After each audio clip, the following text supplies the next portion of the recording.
Well, I mean, because it's interesting. There's always like a new way to get your music out there, but um, I think what you just said actually makes a lot of sense because a lot of those TikTok songs that go huge and viral and then they get a record deal, I don't think they actually gain any kind of cult following or a following that's like really into their music at all. I think it probably tends to die out pretty quickly.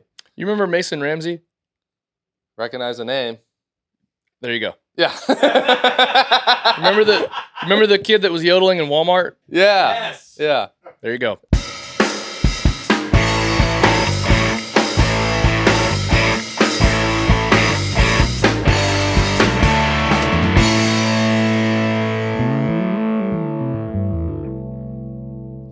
Hello, people of the world. Welcome back to another episode of Sam Sessions. We're here in the Acoustic A Room as always, and it's a very special day. Today, to my right, we got Sean McHargue here.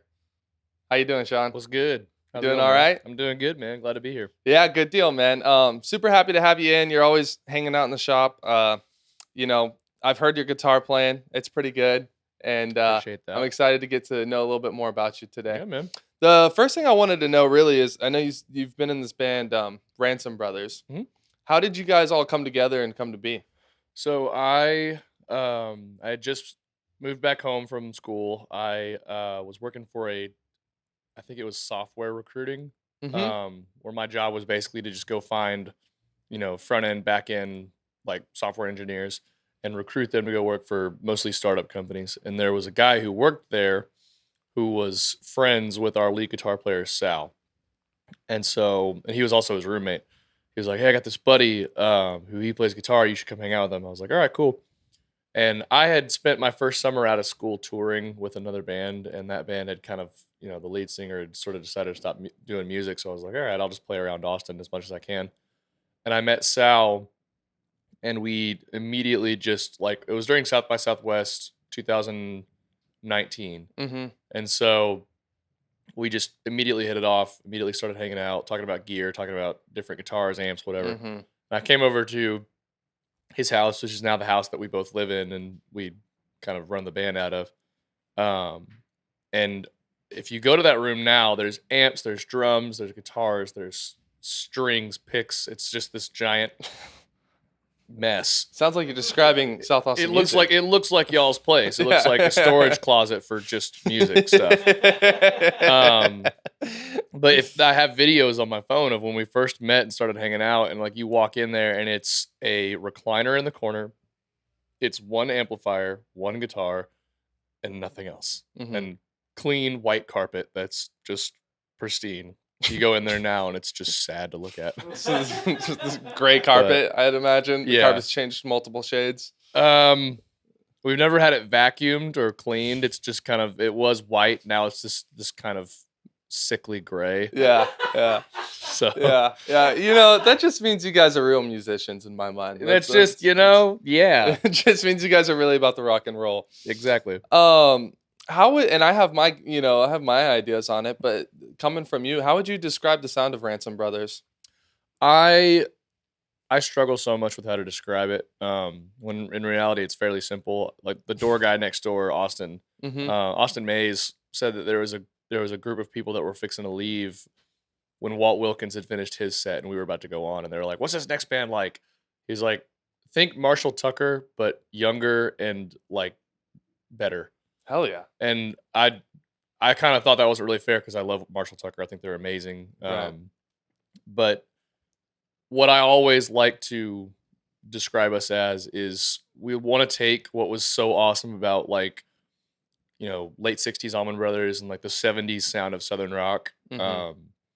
and blend that with a Texas red dirt country style of doing things. And the biggest guys that I took so much from whenever I was learning about all this were like Jason Boland and the Stragglers, Stoney the Roo, Turnpike Troubadours. Mm. I mean, even guys like William Clark Green.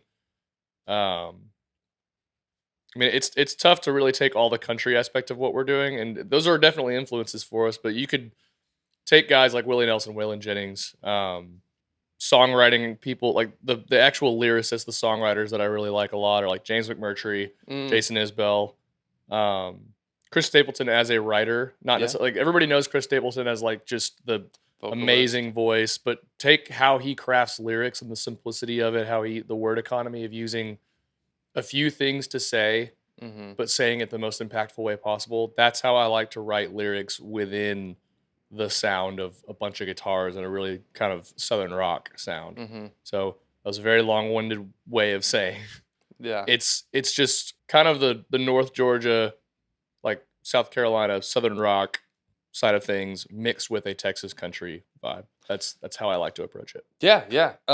It's an amazing way to describe it. Is it fair to say that a lot of your personal influences are also the same influences for Ransom Brothers? Um, Because it's a group of three guys, and so you got to imagine there's a lot of different things going into that. But it's a lot of it's the same. We all kind of agree on the Texas aspect of it. hmm The one place where we all meet in the middle is just the Austin sound. We all like everybody in the band appreciates the Allman Brothers. Everybody in the band appreciates bands like Whiskey Myers, yeah, Turnpike, um, even going as far back as like, you know, really early Allman Brothers when Dwayne was still around. hmm Um, we appreciate that sound. I like to lean really heavy on country stuff. I love lyrics. I love Most people will say the first thing they catch whenever they hear a song is like the melody or the vibe or the feeling they get when they hear the instrumentation. hmm I'll listen for about probably 25, 30 seconds. And if the lyrics haven't already got me like, okay, I'm in, then that's why I love Willie Nelson so much. That's why some of my favorite, like, Towns Van Zandt, John Prine, a lot of that type of stuff. If you're in it for the melody, then it's going to be a long walk for a short drink of water. Um, but if you came to that style of music to really kind of, dip into the well and really feel what kind of, sometimes there's slice of life songs. Like you hear that when you talk about like novels that take you forever to read. hmm There's albums that are slice of life albums yeah, that if you're there for the lyrics, you're going to get so much from it. But if you don't want to think about what you're listening to, then you're going to really be disappointed. yeah. So that's sometimes that doesn't line up. Sometimes there's times where I'll write a song and the band's like, what are we doing here? What are we saying? And I'm hmm like, well, it's lyrically, it's amazing. And they're like, okay, I don't feel anything from this.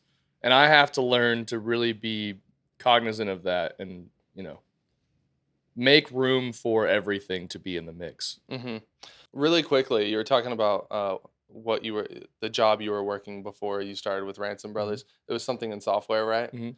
It's pretty interesting. You can definitely see how you've taken this like analytical approach and almost computer brain into your music, Yeah. which I think is really special. I've been around people, not just musicians, but people in other fields that are expert in their fields, and they also worked in software and things like that. And when they take this analytical approach to things, it actually seems to help them out a lot. Surface level stuff for me has always been I tend to kind of just throw it out. hmm And I need to not do that because there's some things that are just objectively beautiful because they are. mm Um, but when it comes to music for me, I feel so strongly about it. I feel so passionately about it that I don't like it when that's why and this is when I say this, whoever's watching this, don't figure out my address and come beat me up. But Grateful Dead was something that I struggled with. And when I first came on to Grateful Dead, I was like, okay, this is just music for people who like acid. And that's it. There's nothing to it. There's no depth, there's no nothing. These yeah, guys just do a lot of drugs. Okay, moving on. yeah, And then I came back and I really listened and I looked at the writing, I looked at, the relationship between Jerry and Bob. I looked at, you know, sure they were on a ton of drugs. And it was the 60s, like that's what everybody was doing. Joni Mitchell was doing drugs and she was Joni Mitchell. But the Dead, I think they're having this massive resurgence in our popular culture, not just because you can go into Urban Outfitters and buy the Steal Your Face logo on a t-shirt, which is cool. You can't sustain that level of relevance. Same thing with Nirvana, same thing with Metallica, you can even argue. You can't sustain that level of relevance unless there is a well to drink from in the music. hmm And I always love bands that have so much to like really grab onto. hmm And I think it's a matter of the more perspectives you can get to lock into what you've done artistically hmm that are just varied and diverse, hmm the more it's the reason why everybody gives like Nickelback and Creed such a hard time. at one point, those bands were massively popular, but they only had a very specific perspective that Right. was really locked in. Once you got too many perspectives looking at them, it was just like too many people disagreed. Yeah. So, Yeah, well, and it also leads its way into being more relatable for more people, yeah, and that's kind of like one of the most important things for people to enjoy music. They want it to be relatable to them, right, so feeds into the same kind of thing there. right. One,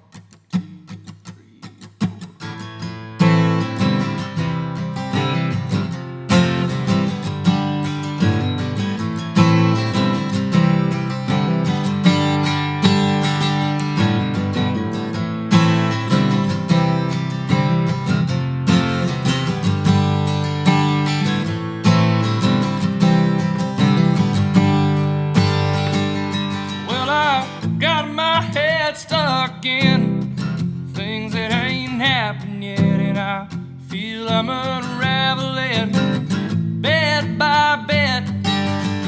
Hug my way out to a place I don't know about, and it's big and it's full of doubt, but I can't quit till I put 10,000 of these western miles behind me. Find my way back to the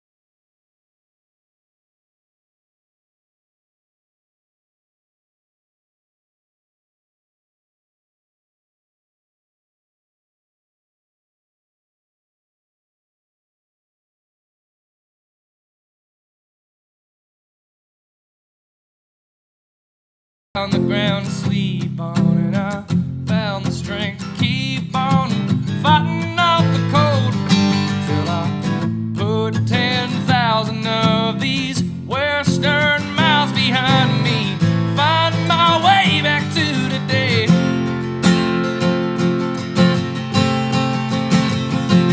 So I'm gonna drive from Utah to Montana, breathe in the dust through an old beat up bandana. I'm gonna beg, steal, and borrow my way out of tomorrow. Find my way back to today.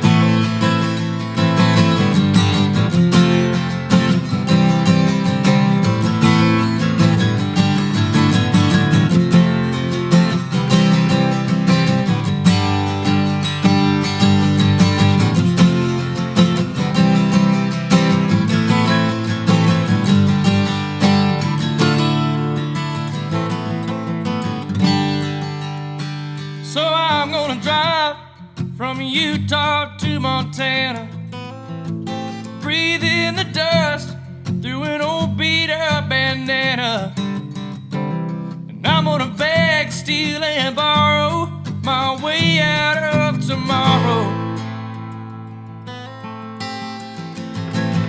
I'm gonna drive from Utah to Montana, breathe in the dust through an old beat up bandana.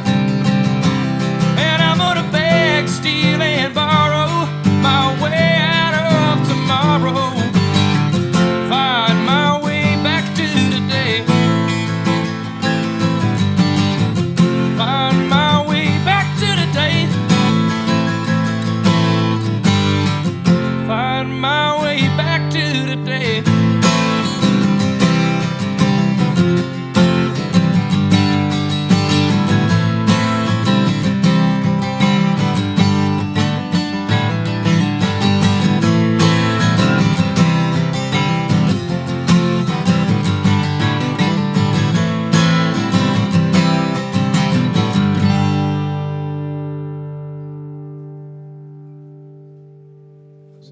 So I'm curious, what are Obviously, Ransom Brothers is amazing. What kind of personal goals do Thank you you. have outside of Ransom Brothers, or are there any?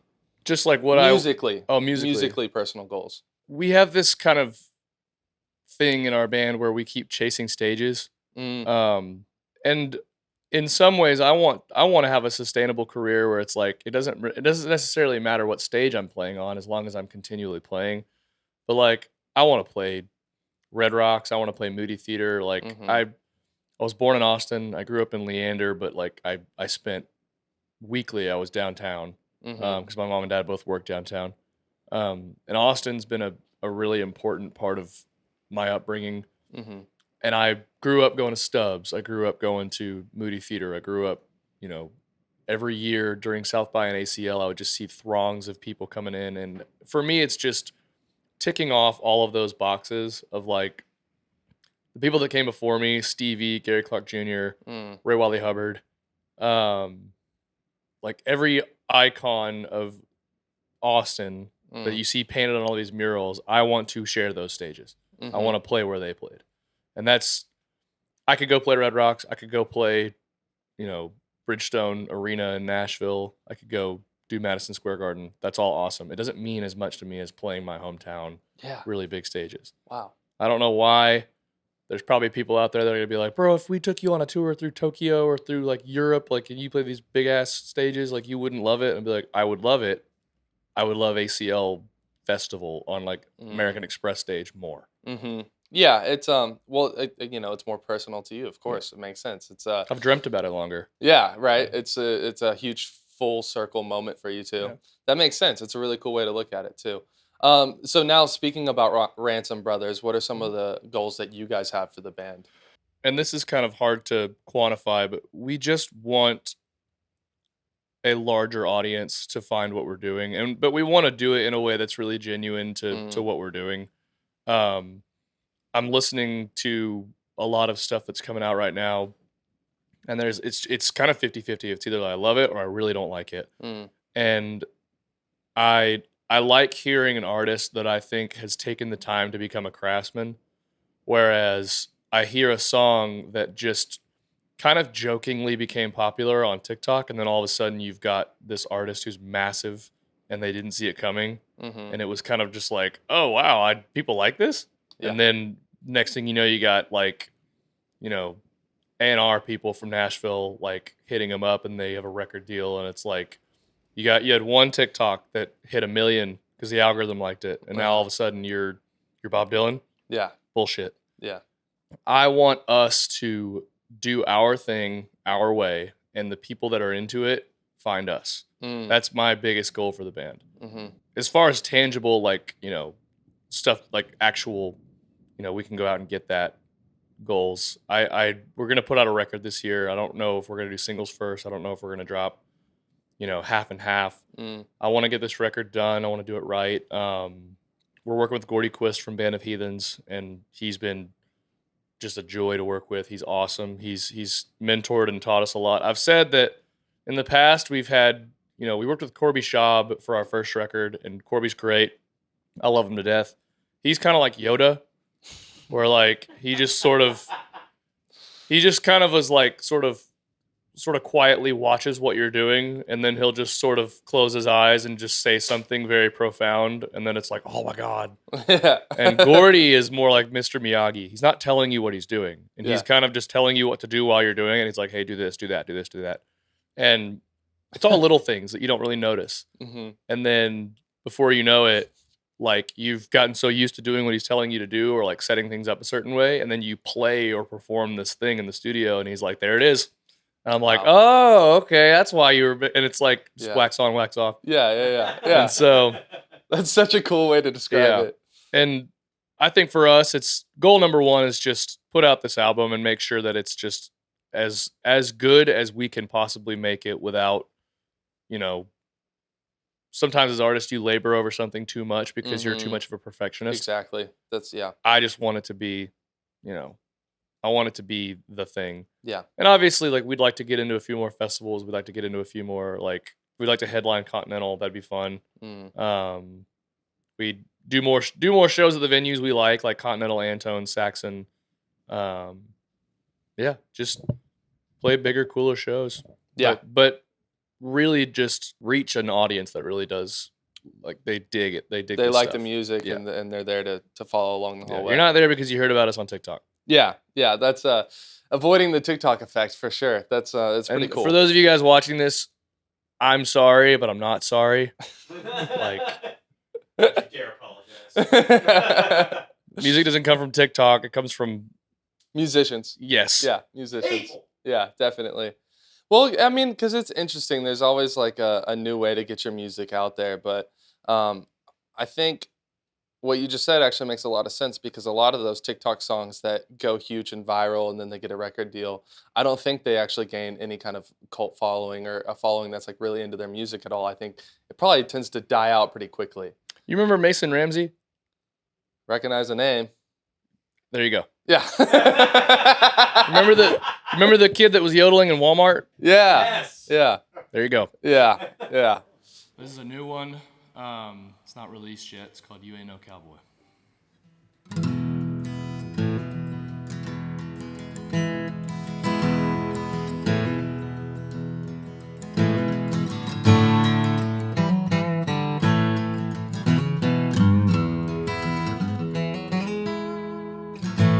He was sure that he'd met the love of his life at an Arby's in Birmingham. Her hair was the color of her curly fries, and for him she couldn't give a goddamn. He read the V6 in his Nissan Frontier, hoping she'd glance his way. Before her tires spun up dust, she looked back in disgust, and all she had to say was, "You ain't no cowboy, you ain't no puncher. You wear skinny jeans and Vans, you got baby soft hands, and that trucker hat don't make you a trucker. You ain't no hard man, and that's easy to see. Might have fooled all the people back home, but you ain't fooling me."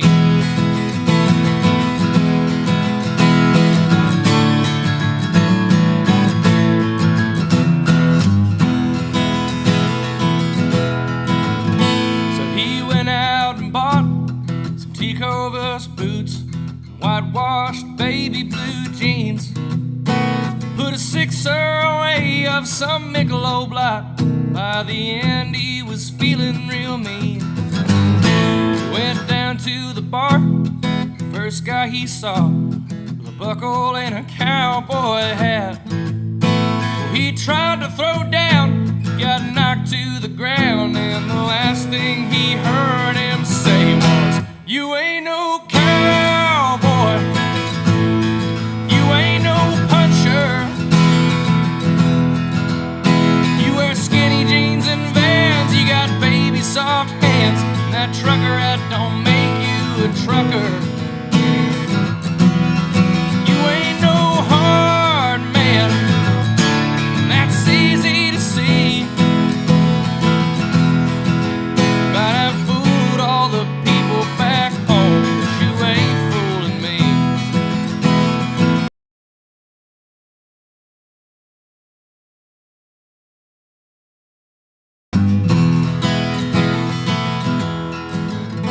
Now he's back at his desk, his downtown job, with a shiner on both of his eyes.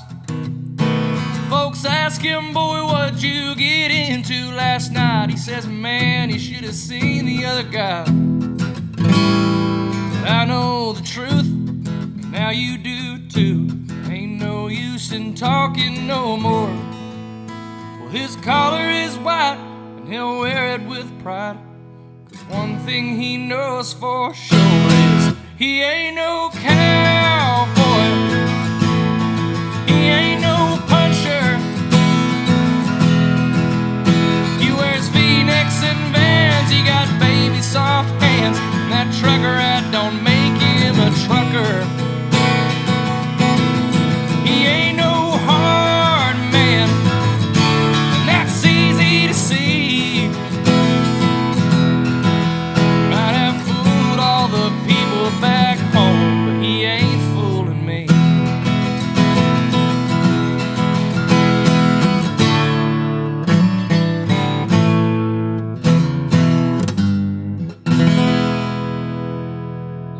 What are you proud of so far? Like musically, of course, but personally with Ransom Brothers, just what has happened so far where you're like, this is really great, and I'm super happy we've accomplished this. I I would imagine some of the people you've worked with in the studio is a big part of that. that's a huge thing. I think just getting to a place where, as performers and songwriters and as a band, it doesn't feel like we're screwing around anymore. Nice. I'm very proud of the work that we've put in to get to a place where our taste in what we're doing is growing and we're learning. I'm very proud of the fact that we took the opportunity to work with Gordy, not as like all right, I'm going to argue with him the whole time and have this contentious relationship where I want to do what I want to do, but I just want to slap his name on it. That was not, so many people do that with records, and it's just a fight the whole time because you're not hiring this guy because you actually want to work with him. You're hiring this person because you want to have that person's name on your resume. And Gordy taught us so much, and I actually was joking with him the other day. I was like, I was trying to figure out what I thought about something, and I was like, I don't know, Gordy, what should I learn from the Gordy Quist School of Opinion Making? And he just kind of was pouring some coffee, and he looked around, and like he just gave me this like, you little shit look on his face. But that is so much of like the relationship as of right now Sal and I have with him. It's just we came to learn. Yeah. We didn't choose him because we were just like, okay, he's got all the cool gear and he's got all the stuff and he's done the thing. We knew that he cared about what we were doing. He saw where we were at in our career and was like, I want to grow you guys. I want to build y'all's skill set, and down to guitar tones, down to lyric choice, down to how you use the space in the studio to get the sound you want. That was a lot of what he taught us. I'm proud of how hard we work as a band. I'm proud of the fact that, I don't know, man, like Scott, you're one of the few solid guitar players that I know that's reliable, that actually really puts their time into their craft. I'm tired of seeing musicians in Austin that are really just a guitar away from being homeless. And like, you guys think playing on Dirty Sixth and West and Rainy every night makes you a musician, and it doesn't. Like, you put time into this, work at this. And I'm not going to name anybody specifically, but like, it is kind of a call out for like the people that are actually grinding. You see them, and then eventually they stop. They don't stay in the trenches forever. They move on. But there's guys here that have been playing for decades, or like they're in their late 30s, and they started doing this when they were 18, and they just they're not paying attention. And I'm very proud of the fact that we have stayed focused. Yeah. I'm proud of the fact that we haven't done anything sellouty yet. Which I don't even think if we were given the opportunity, we would know that we were selling out.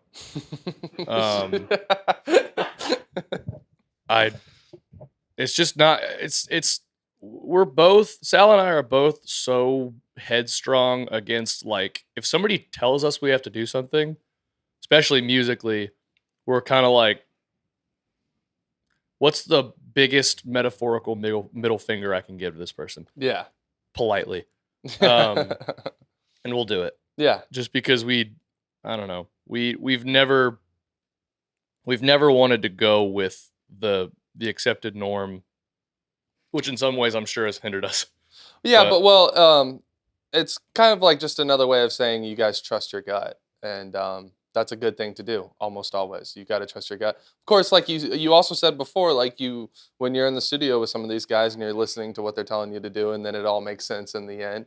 That's true too. But yeah, you also have to trust your gut, especially when it comes to your music. It's your thing. So. And there's an amount of respect that I have for people that I like. When I get to the studio, I've already vetted everybody I'm working with. Like, I don't get in there with people that I think are just jokers.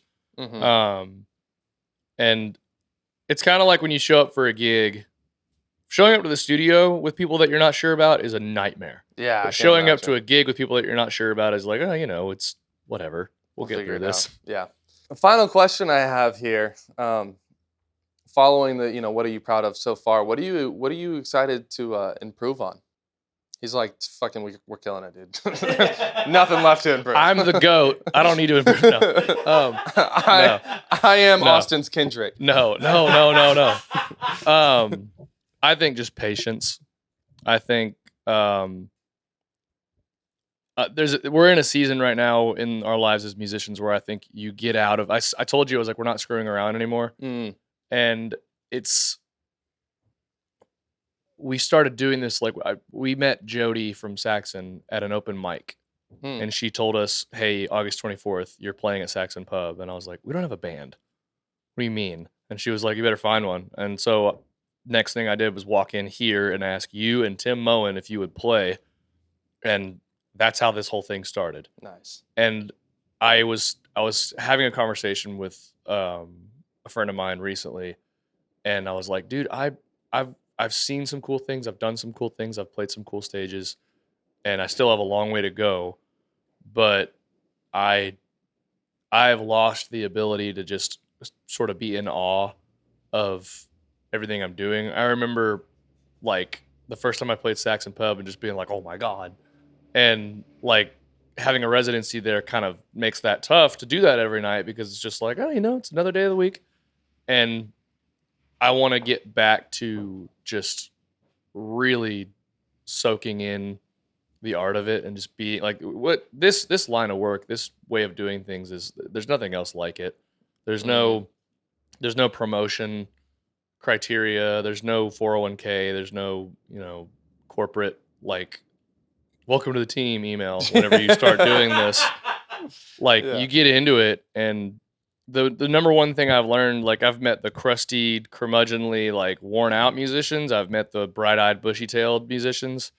And the one thing that everybody who's succeeded and done anything worthwhile has all said is like, bro, consider all the hard times and all the good times just part of it.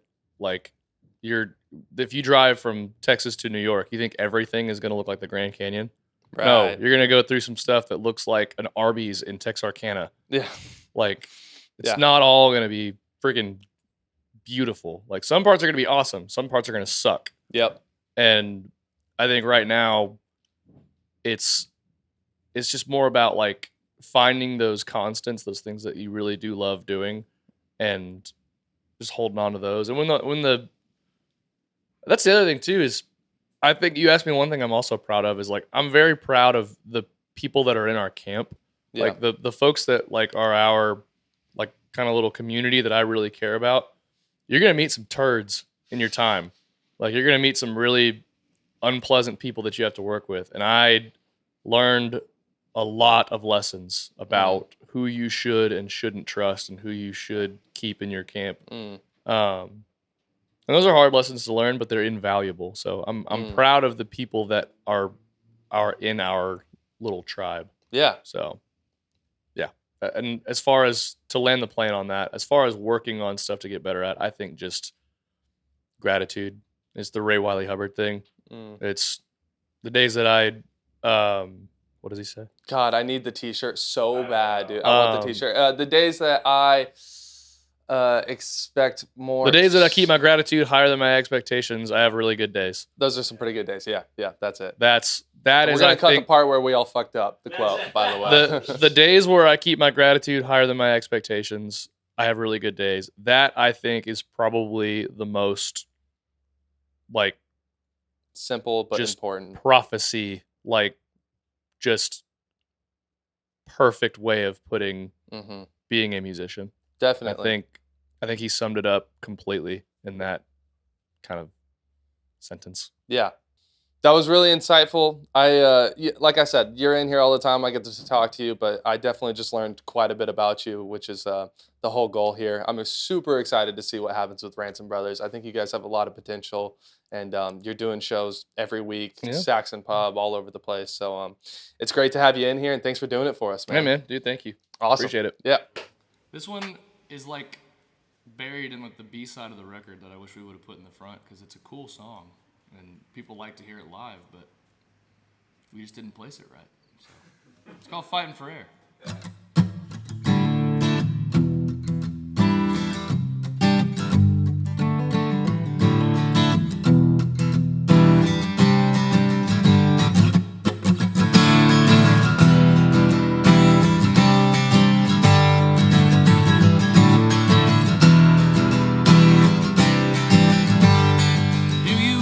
walk into a room just to burn it down?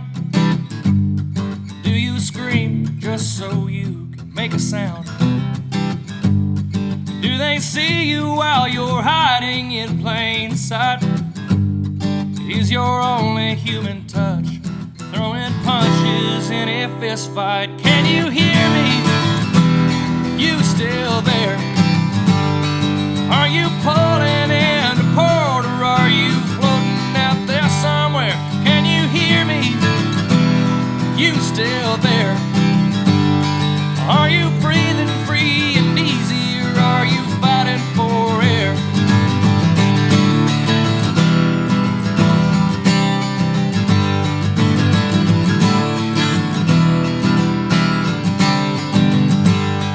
Are you tired of all your fair weather friends taking off every time the party ends? And do those pretty ones still love you? Won't you put your clothes back on? It's the night they all keep talking about. Yeah, we're gonna have a dawn. Well, can you hear me? You still there? Are you pulling into port, or are you floating out there somewhere? Can you hear me? Are you still there? Are you breathing free and easy, or are you fighting for air?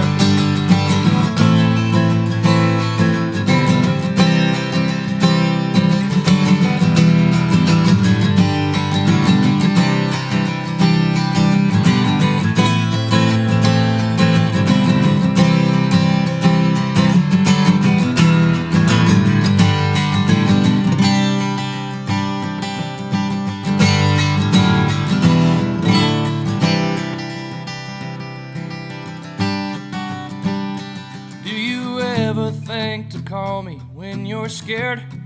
Do you wonder why it's been so long since we played truth or dare? And did we go our separate ways because we never had a choice? Do you miss my face half as much as I still miss your voice?